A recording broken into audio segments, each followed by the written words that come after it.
Welcome and thank you for joining our webinar today, all about SGRT. Today we're focusing on stereotactic radiosurgery, or SRS. The webinar is CE credit approved, and you'll find details on how to obtain the various different credit systems within the slides. We have 3 speakers today, and the first one is, the title is SGRT Quality Assurance for Stereotactic Treatments and initial experience with SGRT and IGRT in SRS treatments. That's being presented by Ruth Rodríguez-Romero and Patricia Sánchez Rubio. They're both medical physicists at the Puerta de Hierro Hospital in Spain. Our second speaker is speaking on the accuracy of the SRS module of AlignRT for stereotactic intracranial radiotherapy, a comparative study. That's being presented by Luc Simon from IUCT-Oncopole in France. Our final talk today is SGRT, an aid for machine-related quality assurance on the linear accelerator, a case report. And that's from Kirsten Hierholz, who is the lead medical physicist at Klinikum Darmstadt in Germany. Again, the presenters are here and can answer your questions if you have them. You can type those questions into the chat box facility and then they will endeavour to answer them. I'd like to introduce our first speaker, Ruth Rodríguez. The other speakers and presentations will follow on straight after her.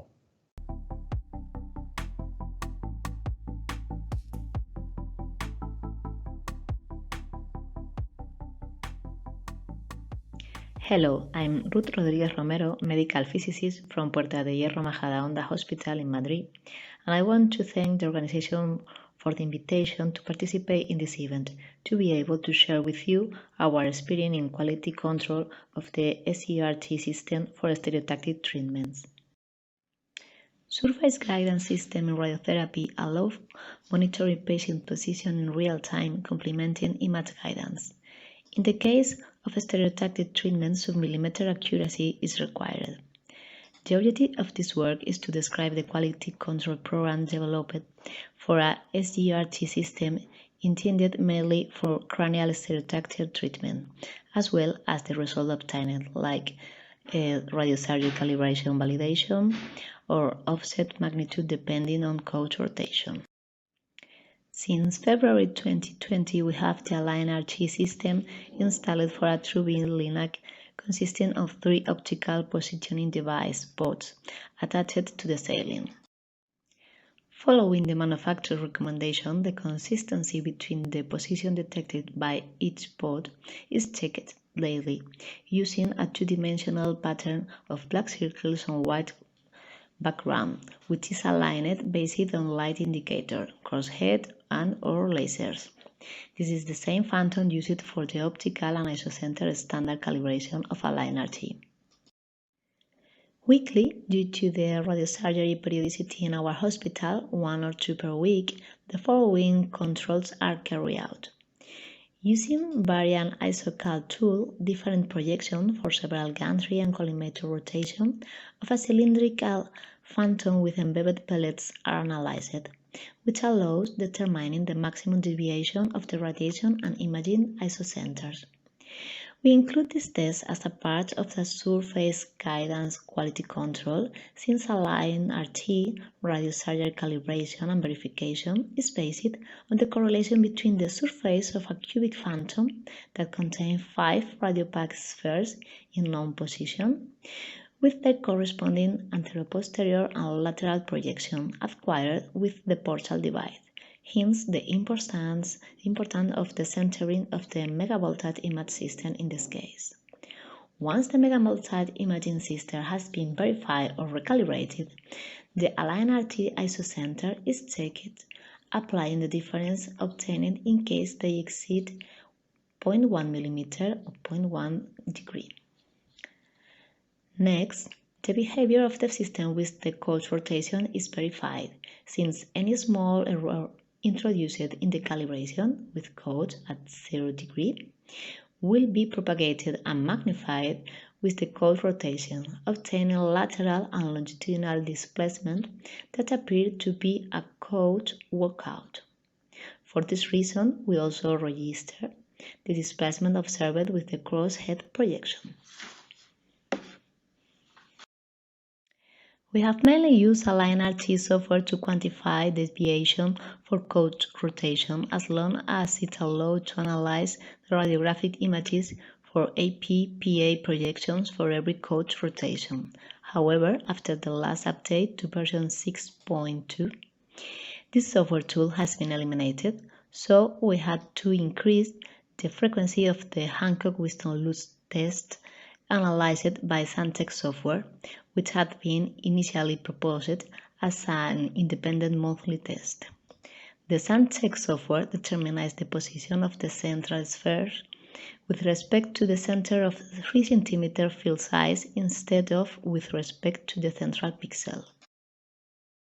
The graph shows the deviation between pair of pods. Although the data prior to the last update were not recorded, indicated in the graph by a gray shade band, the analysis of the 218 available measurements shows an average value of 0.3 mm of discrepancies between pods, without observing a trend, and exceeding the tolerance of 0.5 mm only on 11 occasions, in which it was necessary to recalibrate AlignRT.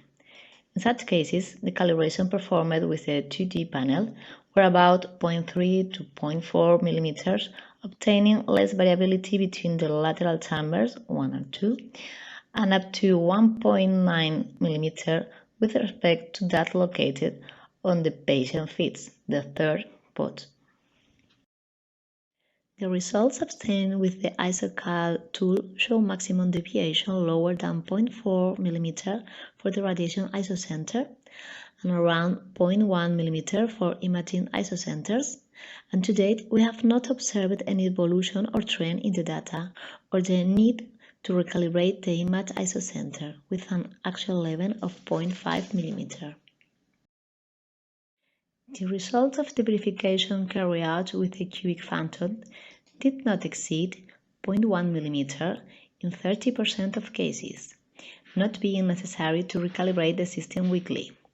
The corrections applied were lower than 0.5 mm except on 14 occasions, which corresponded to the previous standard calibration of AlignRT using the panel 2D pattern, which is indicated by vertical dashed line in the graph. In these cases, a systematic difference was observed in the vertical displacement between both calibration modalities, around 1 mm, mainly due to the uncertainty associated with the positioning of the 2D panel based on light indicator. The discrepancies found between AlignRT and the portal image with coach rotation were lower than 0.5 mm in 99%, 0.4 mm in 92%, 0.3 mm in 65%. No systematic deviation was detected with a median value of 0.2 mm, although maximum discrepancies were observed for 90-degree rotation. The results were consistent with the maximum deviation observed for the crosshead with coach rotation. The comparison between the displacement detected on the phantom surface by AlignRT and those detected by Sánchez showed discrepancies lower than 0.7 mm. If we compare this result with those obtained using AlignRT software, we observe a greater dispersion for Sánchez data. Both graphs correspond to the same time period, but the size of the Sánchez sample is clearly smaller, 12 compared to 72, since this test was initially proposed as a monthly independent test. In both, a worse behavior is observed for the maximum coach rotation, but higher with Sánchez, exceeding the magnitude of the displacement vector of 0.5 mm 7 times and 0.7 mm on 2 occasions for 90-degree rotation.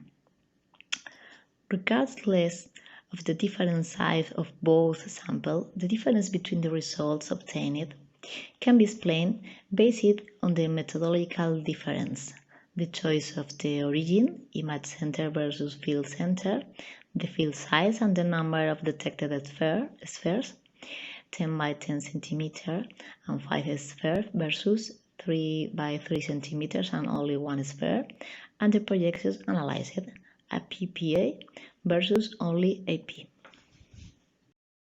The quality control results make it possible to guarantee the sub-millimeter accuracy required for stereotactic treatment, based on the linear positioning accuracy itself, which is not the main object of this work, but it affects the AlignRT accuracy. AlignRT specific results show that it is possible to establish tolerance of half a millimeter in daily quality control, obtaining an average variation between pods around 0.3 millimeter. The radiosurgery calibration is stable with weekly variation lower than 0.5 millimeter and even within 0.1 millimeter, which means a validity period of the calibration of 1 to 3 weeks. The accuracy with the coach rotation can be considered lower than 0.5 millimeter, in any case sub-millimeter. Our results are comparable with those collected in previous publication, which has made it possible to establish in clinical practice tolerance of 0.3 millimeter and 0.5 millimeter for intrafraction control in single and multiple session cranial stereotactic treatment, respectively, always using radiological imaging, convex CT or planar image as reference. Thanks for your attention. Hello, I'm Patricia Sánchez Rubio, a medical physicist from the Universitario Hospital Puerta, Hierro, Majadahonda in Spain, and we are going to talk about our clinical experience in the use of the SGRT for radiosurgery treatment. Surface gauge RT, using optical system that project a random pattern of light onto the patient, allows patient setup and intrafraction control without the need for ionizing radiation or implantation of fiducial mark. Their use is mainly documented for breast treatment, or in the case of SRS, the accuracy of the system is determined from phantoms. The aim of this work is to analyze the accuracy of an SGRT system for SRS, as well as its ability to intrafraction control from real patient treatments. So, we have evaluated the corrections proposed by the TrueBeams IGRT system against those estimated by AlignRT for the first 11 SRS patients immobilized with an open max of cuffs. The setup protocol was: for each patient, an initial CBCT was performed, and prior to the treatment of each beam or arc with a table rotation, an image was taken. Each of these image acquisition was followed by a reference capture of the external surface after applying the relevant corrections. If during the treatment AlignRT detected for more than 1 second any shift or rotation above the threshold of 0.3 millimeters and or 0.3 degrees, new CBCTs were acquired. After applying the correction detected in the CBCT, a new reference capture was taken. This comparison involved the analysis of 36 2D MBG images, 24 CBCTs, and 133 SGRT monitoring sessions. The initial positioning accuracy and intrafraction control of AlignRT was obtained by comparing its proposed correction with those of IGRT. The displacement or rotation resulting from AlignRT monitoring during the administration of each of the arc or beams were also evaluated. The following table shows the average difference and standard deviation between the AlignRT correction and the initial or intrafraction CBCT. The longitudinal and roll correction resulted in the greatest divergence between the two systems, which decreased after intrafraction control. These results are similar to those found by other authors. For example, Jasmine et al. Evaluated the accuracy of orthogonal KB-KB registration and an optical surface guide device relative to that achieved with a CBCT for an immobilized high phantom with a Q-Phys mask. They also found that the greatest divergence between the correction proposed by the CBCT and the SGRT system were in longitudinal direction, with an average difference between the two systems of 0.2 mm for translation and 0.80 degrees for rotations. On the other hand, Hierholz studied the ability of AlignRT to detect positioning errors and intrafraction movement in abdominal and lung SBRT treatments. The table shows the correction detected by CBCT after performing a preliminary position of the patient with a pair of orthogonal KB-KB images and AlignRT. Again, the biggest discrepancy in the proposed correction was in longitudinal direction, while both systems proposed similar correction for rotations. Regarding the intrafraction control, not a statistically significant difference was found between the movement detected by SGRT and the shifts detected by CBCT for the 3D vector, with numerically comparable values for the rest of the displacement and rotations.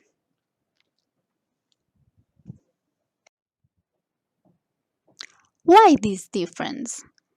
We think these discrepancies between the two systems may be due to difference between the size of the ROI selected for the CBCT registration and the ROI for surface guidance. But not only is the ROI in the AlignRT smaller, but also the ROI of the daikon surface contains holes due to poor resolution of the external contour in the simulation sheet E. Registration doesn't allow to modify the point density with which the external contour surface is generated. On the other hand, it could also be considered that there could be some problem or improvement in the camera's calibration. After the acceptance of the equipment, a recalibration of the camera's optics was performed to adjust to the final ambient light condition. Despite this calibration, we suspect that the traffic lights inside the bunker may be introducing some disturbance.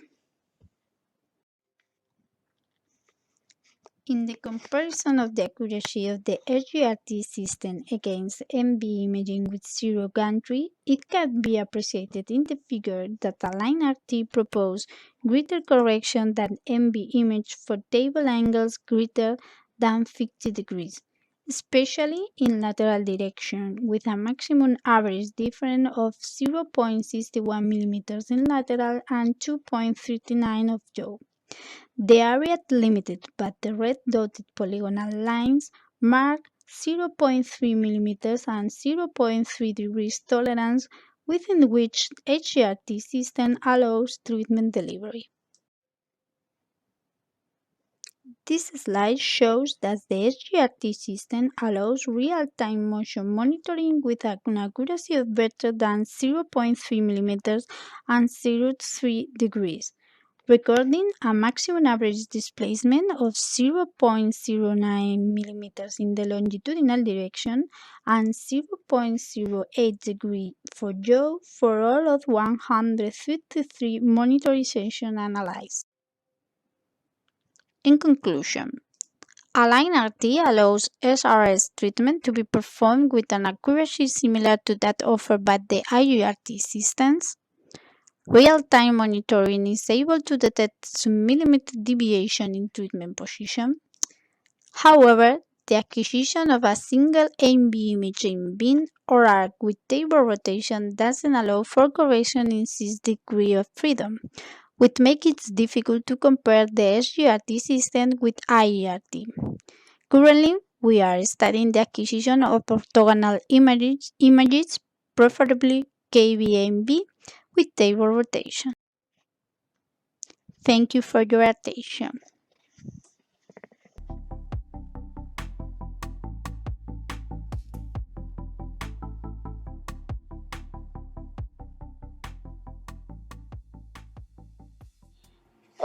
So I'm going to talk about the SRS module, and we have not started to use it with the patients, but we have made a lot of commissioning tests. So I'm going to talk about this commissioning test and all the work that we've done. So the context is that we use iPlan from BrainLab actually, and with a BrainLab mask, and we have. Let me just 1 second. Can you see the pointer? Yes. Yeah. Okay. Good. So we use a true beam with exact track, with a lot of table rotation as for any stereotactic intracranial treatment. So it's impossible to do a CBCT, and we do actually one target after the other.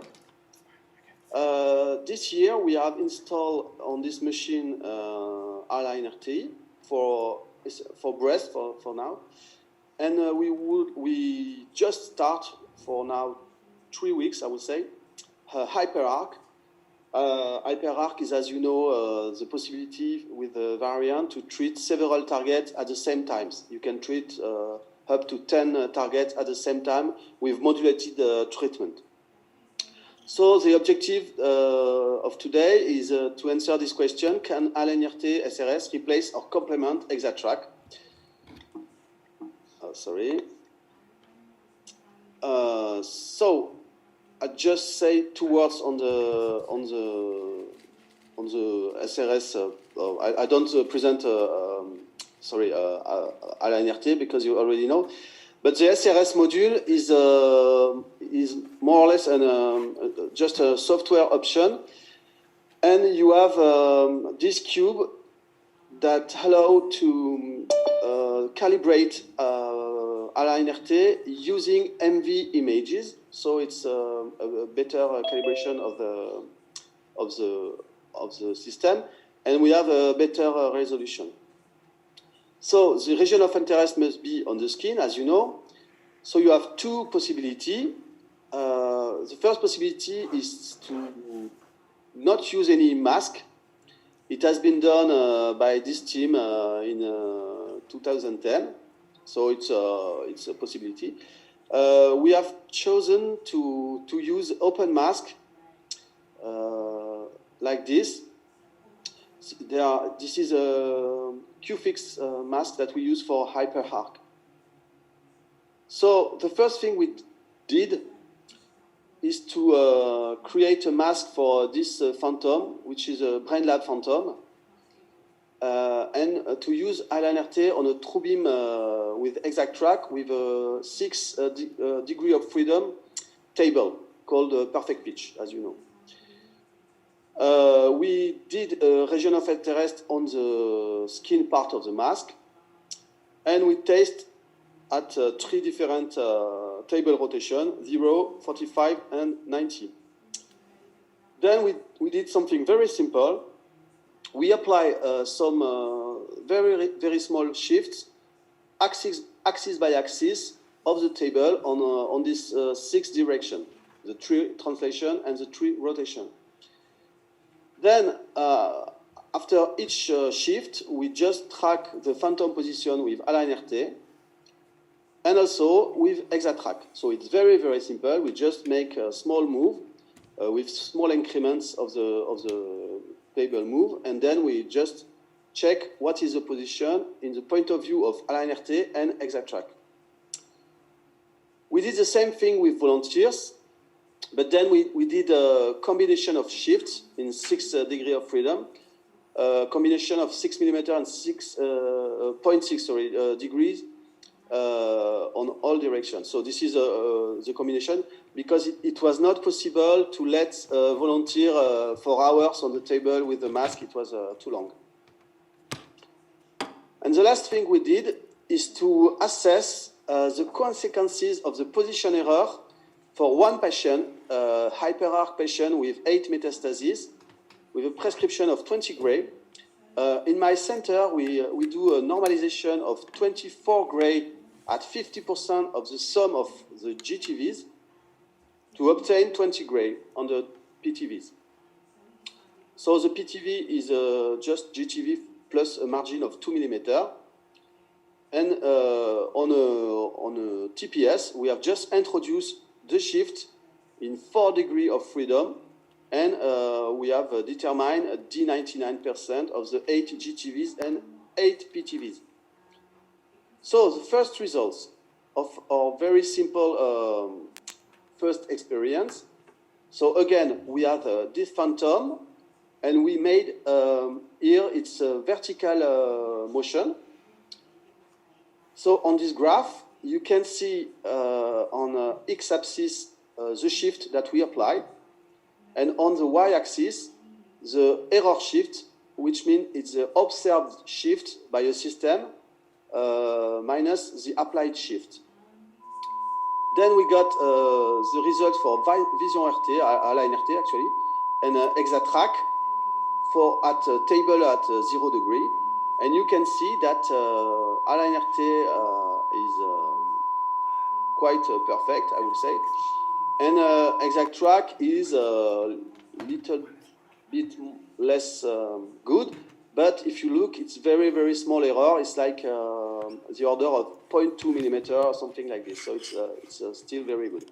But you can see that for this very small shift, AlignRT can, with the SRS module, can see the shift very, very accurately. We did the same thing for the 3 table rotation at 45 degree and at 270 degree. And you can see always in blue AlignRT results and in orange ExaTrack results. So you can see the order of the error are generally less than 0.1 millimeter for AlignRT. This is the result for longitudinal shifts. So it's the same kind of plot. And you can see here that ExaTrack start to have larger errors, about 0.4, 0.5 millimeters, depending on the rotation table. The same plots now with a lateral shift and the same kind of results. You can see that AlignRT is more or less always very, very good. With a maximum error of 0.1 millimeter. And ExaTrack is good, but less good, I would say. Same plot for rotation in this, the rotation of the table. Same plot for the roll. And same plot for pitch rotation table. So as you see, AlignRT is always less than 0.1 degree and 0.1 millimeter of error. Actually, it's quite good. So this is the results for our volunteers. We have only results for AlignRT because it's not possible, of course, to have results for ExaTrack for volunteers. So you can see that the results are a bit less good than the Phantom, but it's still very, very impressive. And now, our last results is, I think, very interesting. So you can see on this plot the results for 8 GTV and 8 PTV of one patient in terms of dose when you apply a shift in X, Y, Z, or the rotation. So if you look in particular the blue curves, which are the GTV, you can see that if you apply a shift of 1 or I would say 2 millimeter, you still have a good coverage of your GTVs. The dose is always more than 20 gray, which is my prescription, in particular because of the 2 mm margin. So it's, of course, the PTV are less covered. If you have a 1 mm shift, the dose is not insured in the PTVs, but the GTVs are always covered. So even if you have one or, I would say, 1 or 2 mm, all your GTVs are still covered. This is an interesting result, and I was a bit surprised, I must say, because when you do intracranial stereotactic, you will always think that you need to be less than 0.5 mm. But in this plot, you can see that for one patient, that it's only for one patient, you can see that it's still covered after 1 or even 2 mm of error on the position. So in conclusion, the error on the determination of the phantom position for monodirectional shift is always less than 0.5 mm and 0.3 degree for ExaTrack, and inferior to 0.3 mm and 0.2 degree for the rotation for AlignRT with SRS module. The error on the determination of volunteers' position was less than 0.5 mm and 0.4 for the rotation. I already discussed this plot, so I don't do it again. So the performance of both systems are quite good and comparable, I would say. With AlignRT was always a little bit better than ExaTrack, but with no significant test. But you have seen the plot. So you can track the patient with table rotation, which was the objective, and then we can use AlignRT as a complement, as a total replacement of ExaTrack. So I know that some people started to use only AlignRT for stereotactic, intracranial stereotactic treatment. We plan to do that. We did not start yet. So I was just saying that we have a psychological gap to do, and we would like to try to use in the first step AlignRT with ExaTrack, but we should use only AlignRT in midterm. I know that some people start with only in France in particular. I know that, for example, Macron started to treat with hyperarc with only AlignRT, but we have some complement work to do before to start like that. Okay, thank you very much for your attention.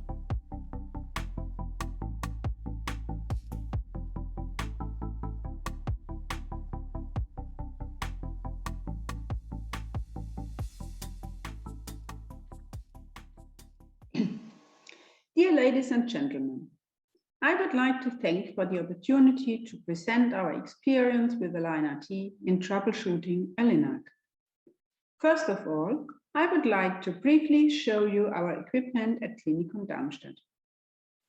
We use 2 variant Linacs, an Edge, which is a dedicated stereotactic device with micro MLC, 6 degrees of freedom couch, and the possibility to use hyperarc for fully automated SRS treatment of brain metastasis.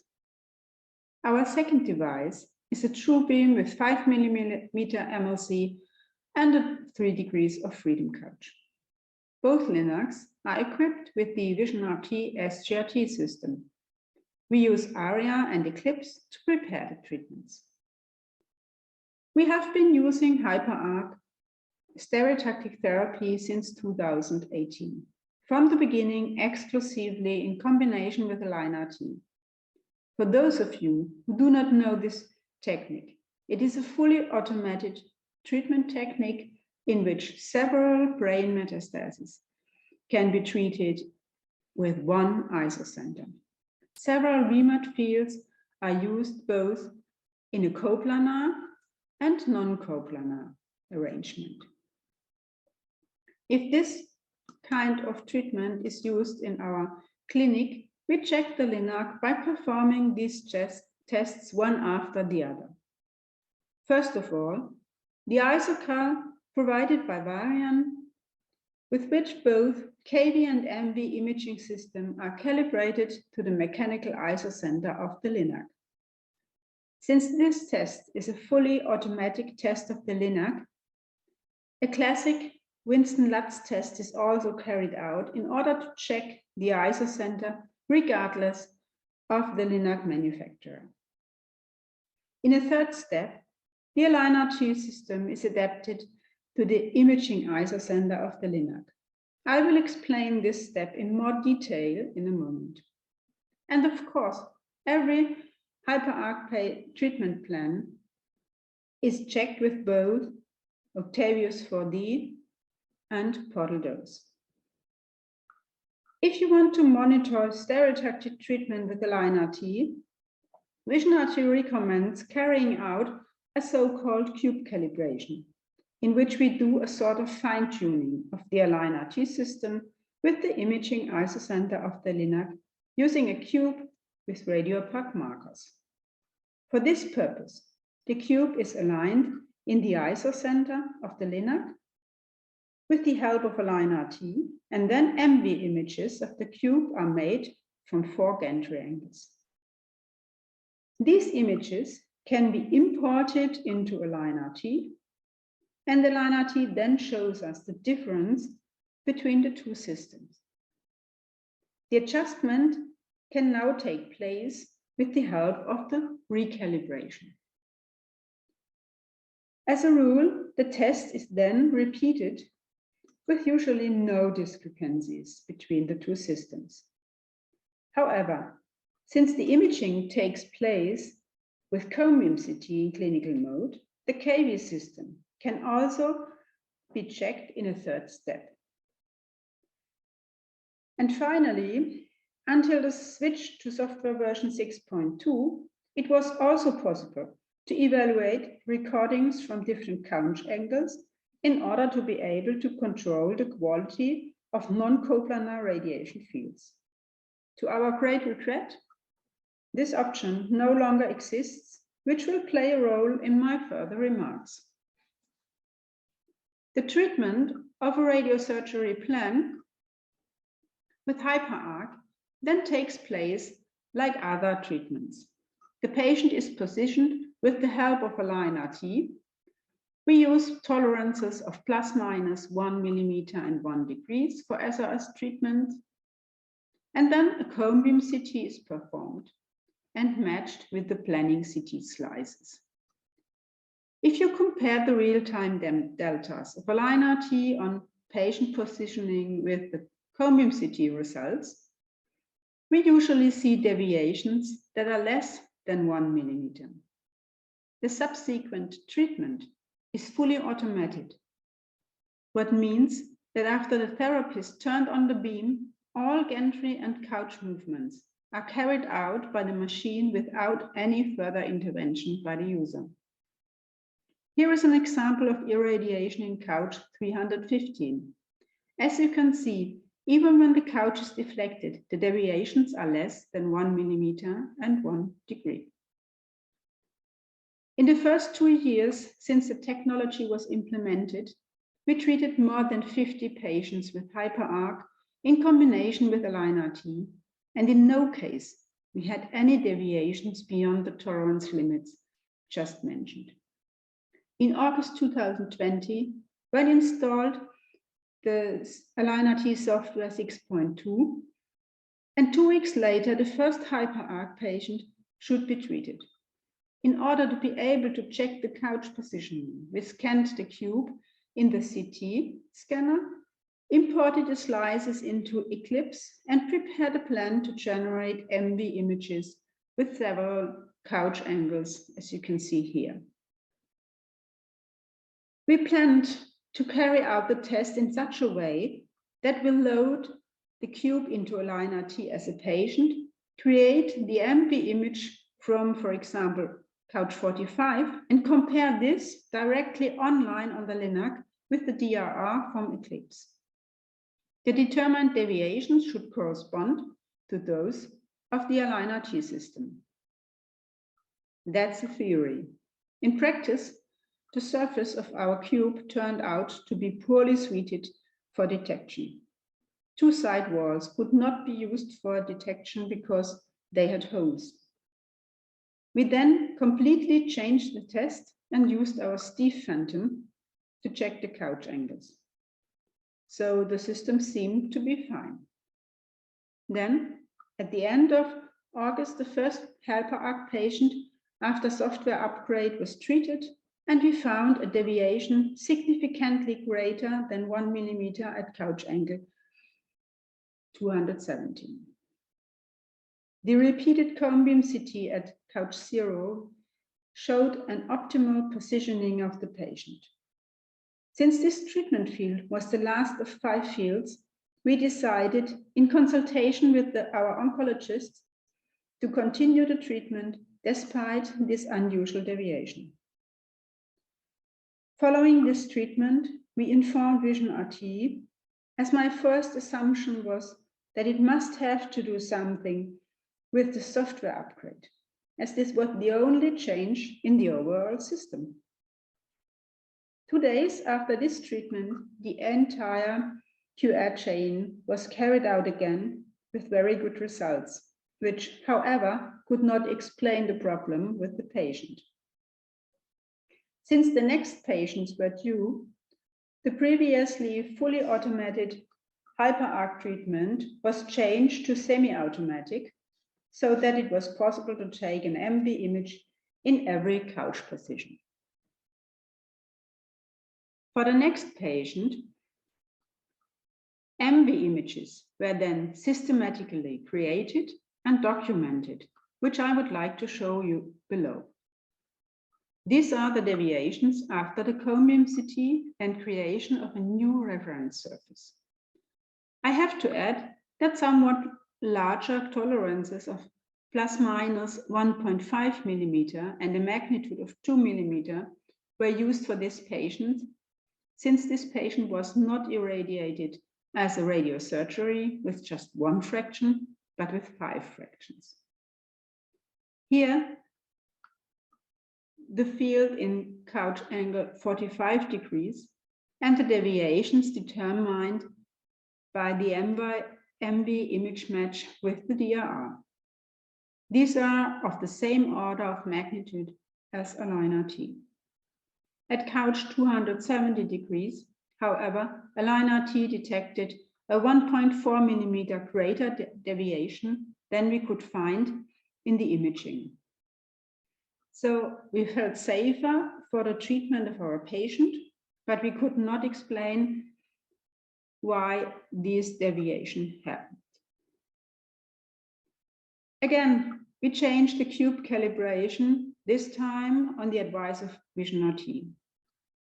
We now use the cube in a 45 degrees position, which has optimized the surface display in AlignRT and provides us more precise results for evaluating the deviations during couch rotation than the match with the Steve phantom. However, this does not change anything about our problem itself. So we started to check our LINAC systematically. These QR steps were subsequently checked by several medical physicists, some of them several times. The isocentric couch rotation with weight, as suggested by the German norm, was repeated, but with the same result as in the previous test. According to the German norm, a cross-slide test must be carried out twice a year. This was carried out several times, always with similar results, which were slightly worse than 6 months before, but still within our tolerance. According to the German norm, the isocenter itself has to be checked once a year, and this was checked a few days before software upgrade, with results identical with those of the previous year. The complete examination of the patient couch was carried out, but here too, there were no deviations greater than the year before. Then Vision RT was so kind to check the system again, together with us on site, without patient, and we were able to determine that the imaging system, as well as AlignRT, showed identical deviations when the couch was deflected. Here you see an evaluation of the results summarized by Christopher Rausch. They showed us that the deviations of AlignRT were the same as the match results of the LINAC. We didn't know the reason for these deviations, but we agreed all together that variant should be brought on board. When thinking what else we could check, or why we cannot actually see these deviations in our quality assurance, I remembered that the machine performance check also offers the option of performing an extended couch check, and I wanted to have a look on previous results. Unfortunately, I then had to find out that this check was not carried out regularly as I suspected. So I did the test and got an error message at the point rotation-induced couch shift. The deviation was only slightly larger than the tolerance limit, but it was still a first indication. This can also be seen on the screenshot taken with couch 90 degrees. On the same evening, I carried out the same test on our second LINAC with similar results, but even a greater deviation. Since no stereotactic treatments and no treatment with couch rotations are carried out on this device, no cube calibration or QA for non-coplanar treatments has been carried out here. When I informed Varian, I was confirmed that the machine could be checked more closely, and so the following test was carried out a few days later together with the service engineers. With the front pointer on the gantry and the cross slide also with a front pointer, the isocenter was initially detected in couch position 0. The tips of the front pointer have a diameter of 2 millimeters and were positioned in this way. When the couch was rotated to 90 degrees, there was a deviation of nearly 1 millimeter in the gun target direction. On couch 217, we had a deviation of 1 millimeter in gun target direction, but more than 1 millimeter in left-right direction. Similar deviations we found on the second LINAC.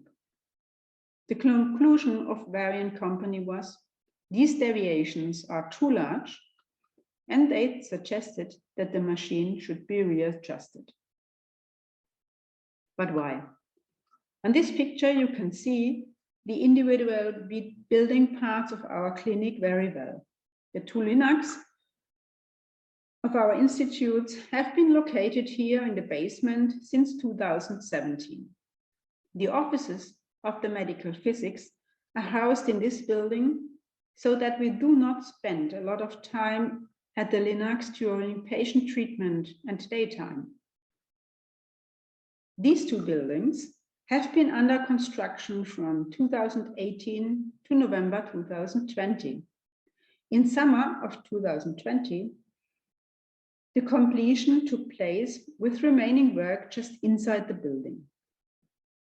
The next photo I will show you was taken from this direction. And here you see the situation in 2017 when the LINACs went into operation. These were located here in the basement, and in summer 2020, the final completion of this area began. When we informed our therapists and oncologists that the LINACs are no longer in their original position, we received the information that everything in the control room was trembling when pavement work was carried out. Unfortunately, nobody told us that time. The machines were finally both shifted 0.5 millimeters in gun target direction, and the result of the isosender test by variant installers showed the optimal results of the original installation again.